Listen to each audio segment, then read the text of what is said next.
Okay guys, hari ni kita nak tengok tutorial untuk Lion G1. Korang nak pasang meter ni, yang pakai meter amplifier capacity voltage ni, capacity voltage yang ada dekat Shopee ataupun TikTok shop. So penyambungan dia senang. Kau nampak tak katok 12V ni, cabut soket dia ni sini. Korang cabut dia, korang unplug dia. Lepas tu korang masukkan wire merah dekat kuning, hitam dekat hitam. So kita tengok dia function tak dulu.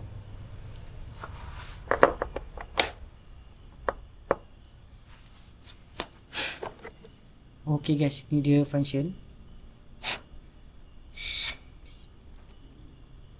Kita cuba.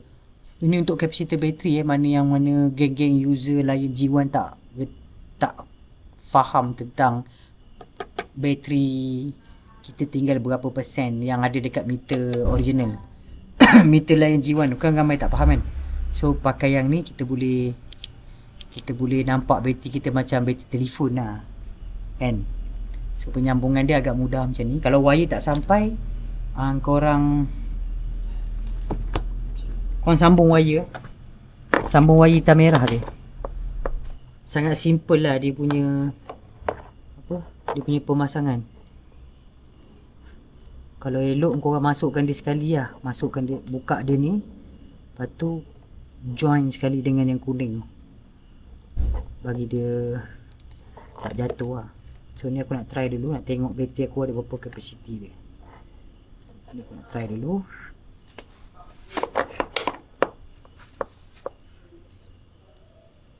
Ok, sekarang kita cuba set dia yang 12V.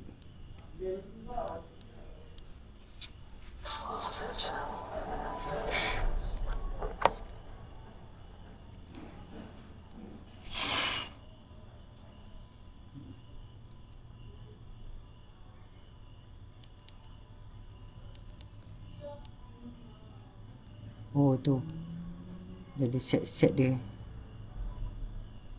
Ni kalau bateri lemah kita boleh set, dia boleh bunyi, dia ada alarm lah bagi kita.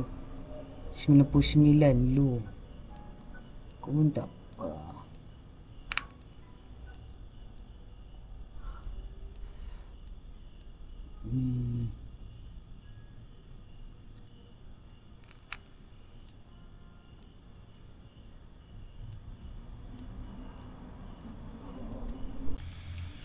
Ok guys, assalamualaikum guys.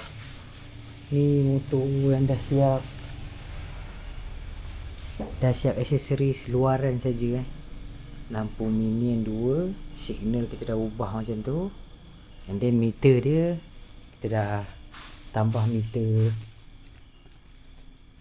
untuk apa? Tengok voltage kadang-kadang. Okey, bila meter dekat sini kadang-kadang kita kurang nak baca dekat sini kan. Sini. Okey, 77 ni bateri orang kata masih okey lah. Kalau dia dah 69, 65 tu memang dia dah berkelip kat sini dah. Kita pun tak tahu berapa persen kan. Jadi confuse juga. So meter ni untuk membantu untuk kita tengok berapa percentage bateri sekarang. Kalau 77 ni reading dekat sini 86%. So nanti kalau 70 ke 60 nampak pengurangan bar ni akan hilang macam bateri telefon. Okey. Tutorial pasang tu saya dah bagi tahu dah cara dia. Okey.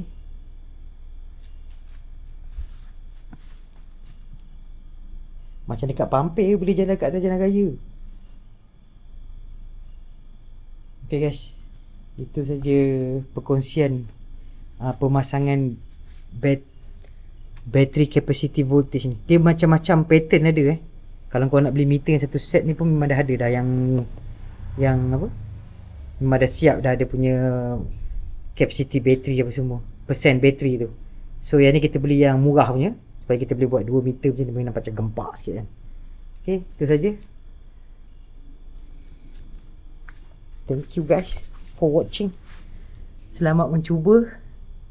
Okay, selamat mencuba pemacangan battery capacity voltage meter. Thank you guys.